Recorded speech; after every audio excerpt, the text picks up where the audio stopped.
Selamat hari Sabat, saudara-saudaraku yang dikasihi dalam nama Yesus Kristus.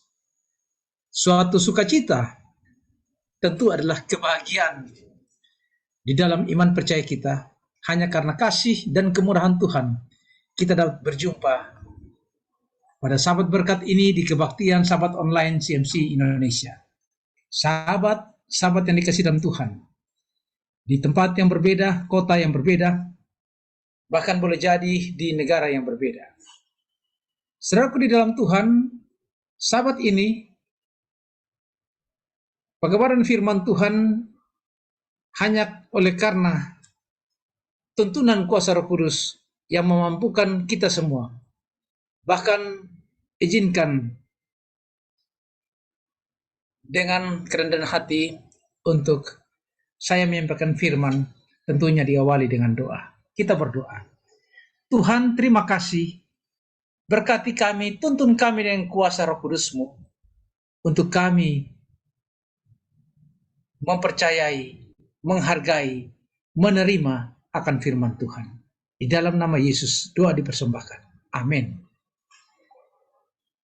Sahabat di dalam Tuhan, pada kesempatan ini kita akan melihat bagaimana kasih sayang Tuhan itu berlaku bagi kita masing-masing. Melalui firman Tuhan dengan judul Damai Sejahtera. Kalau kita membuka Alkitab kita di dalam Galatia pasal 5 ayat 22 dan 23 ada tertulis firman Tuhan tentang buah roh. Galatia 5 ayat 22 dan 23, buah roh itu adalah kasih. Dalam bahasa Greka Yunani adalah agape. Sukacita.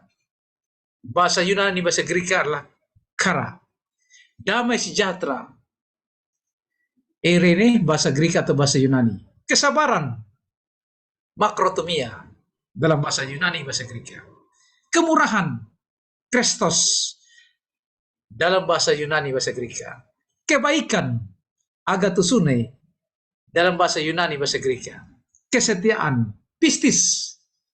Dalam bahasa Yunani, bahasa Greka. Kelemah lembutan. Praos. Dalam bahasa Yunani, bahasa Greka. Dan tentunya yang kesembilan adalah penguasaan diri. Dalam bahasa Yunani, bahasa Greka adalah enkratos. Pada sahabat ini kita akan mempelajari tentang buah roh, yaitu eirene, atau yang dikenal dengan damai sejahtera. Sahabat di dalam Tuhan tentu pernah mendengar tentang alfabet atau abjad dalam bahasa Yunani, bahasa Greka. Huruf pertama adalah A, alfa. Dan yang paling terakhir adalah omega.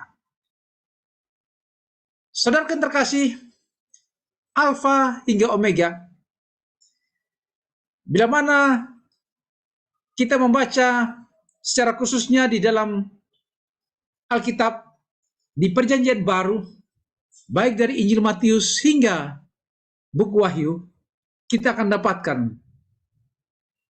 tentang bahasa aslinya dalam bahasa Greka atau bahasa Yunani. Alfa, beta, gamma, delta, epsilon, zeta, eta, theta, iota, kappa, lambda, mu, nu, xi, omikron, pi, rho, sigma, tau, epsilon, pi, cip, si, omega. Saudaraku, itulah istilah di dalam bahasa Yunani. Boleh jadi saudaraku yang terkasih pernah mendengarkan tentang abjad bahasa Yunani ini. Namun saya senang menyanyikan dalam metode untuk abjad Yunani. Alfa, beta, gamma, delta, epsilon, zeta, eta, theta, iota, kappa, lambda, mu, nu, xi, omikron, pi, rho, sigma, tau, epsilon, pi, cip, si, omega. Nah, saudara terkasih, banyak metode digunakan. Ya. Biasanya cucu ataupun anak-anak kita ataupun kita sebagai orang muda bahkan orang dewasa memiliki metode dalam menghafal ayat Alkitab. Metode abjad Yunani seperti lagu tadi. Saudara terkasih dalam Tuhan, damai sejahtera atau eirene adalah bagian yang ketiga dari buah roh atau buah Roh Kudus itu. Siapapun di dunia ini pasti mendambakan damai sejahtera, termasuk saya, saudara. Mendambakan damai sejahtera di dalam hatinya, di dalam dirinya, yaitu damai sejahtera yang lebih dari sekedar hidup tanpa apa, saudaraku, tanpa konflik atau masalah, melainkan penuh dengan ketenangan, damai, dan tentu adalah tentram. Sahabat ke dalam Tuhan, memiliki damai sejahtera berarti memiliki ketenangan di dalam hati kita. Karena hidup kita, hidup yang benar-benar ada di dalam Tuhan, di dalam tangan Tuhan. Namun jangan salah mengerti, bila kita memiliki damai sejahtera, bukan berarti kita tidak akan menghadapi konflik, masalah, ataupun kesulitan.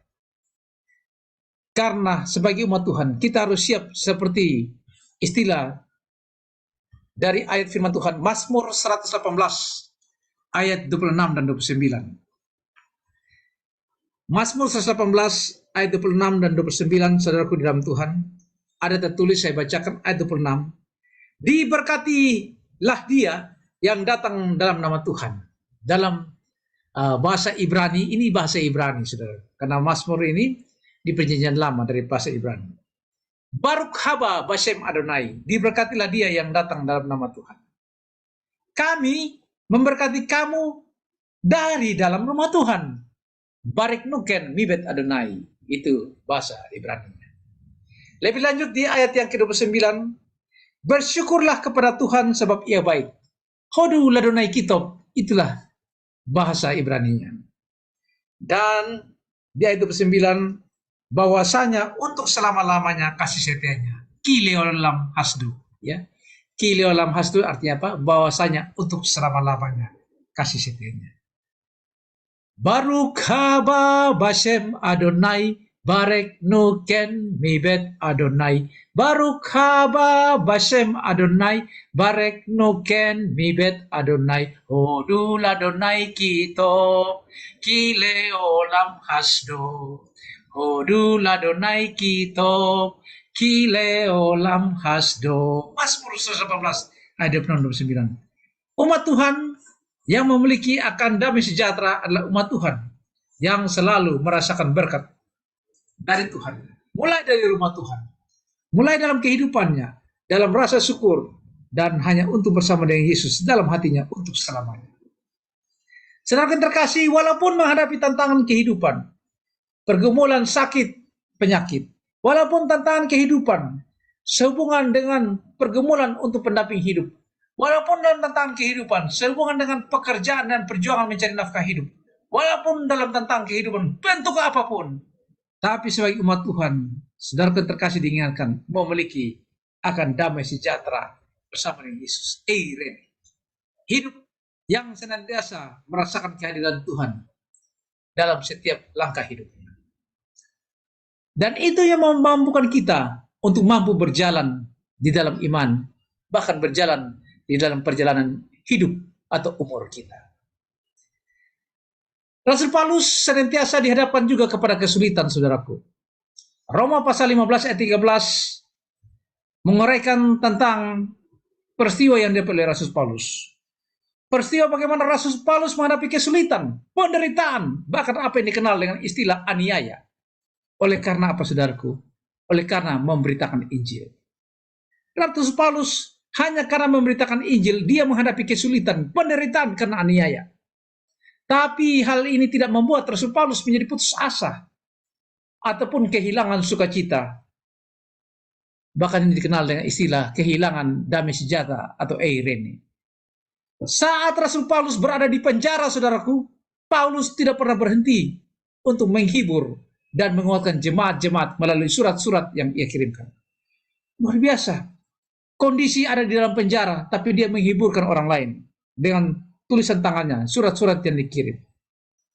Seperti kepada jemaat Roma dalam Roma 15 ayat yang ke-13. Tulisan dari Rasul Paulus ada tertulis di firman Tuhan. Semoga Allah sumber pengharapan memenuhi kamu dengan segala sukacita dan damai sejahtera dalam iman kamu, supaya oleh kekuatan Roh Kudus kamu berlimpah-limpah dalam pengharapan. Amin, saudaraku. Luar biasa. Seorang yang dalam kondisi di penjara karena memberitakan Injil, saudaraku. Bukan karena perbuatan kriminal atau pelanggaran hukum, pelanggaran akan aturan yang dibuat. Tapi seorang yang memberitakan tentang Yesus Kristus namun di penjara. Walaupun dia di penjara, kondisi tentu di penjara hidup berbeda dengan kondisi ada di rumah atau di kamar, tempat tinggal daripada orang pada biasanya. Tapi Rasul Paulus tidak pernah putus asa, mengeluh. Rasul Paulus tetap memiliki eirene, damai sejahtera.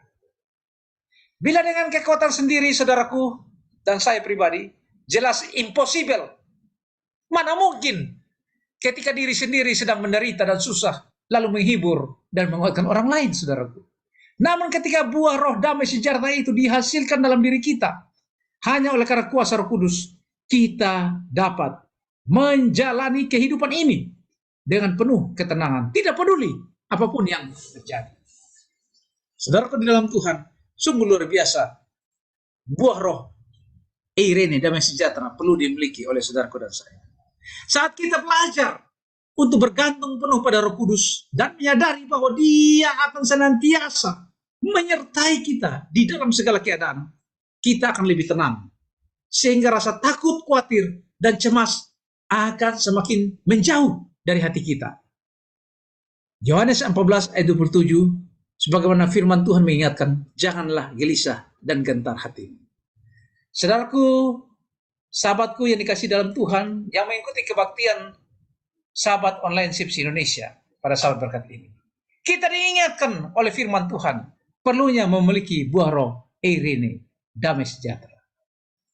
Damai sejahtera itu tumbuh seiring dengan keintiman kita bersekutu dengan Tuhan. Jadi damai sejahtera itu berasal dari Tuhan. Suatu kekuatan adikodrati yang mengalir melalui kita. Di mana orang-orang di luar Tuhan tidak dapat mengalami dan menyelaminya. Hanya orang-orang yang memiliki Yesus Kristus Juru Selamat. Maka Roh Kudus memampukan untuk memiliki akan buah roh eirene, damai sejahtera. Sungguh luar biasa, saudaraku. Filipi pasal 4 ayat yang ke-7, damai sejahtera Allah yang melampaui segala akal akan memelihara hati dan pikiranmu dalam Kristus Yesus. Luar biasa, melampaui segala akal pikiran. Eirene itu, damai sejahtera itu yang akan memelihara hati pikiran saudaraku dan saya karena bersama Yesus Kristus. Sahabatku di dalam Tuhan, kiranya firman Tuhan yang kita dengarkan pada sahabat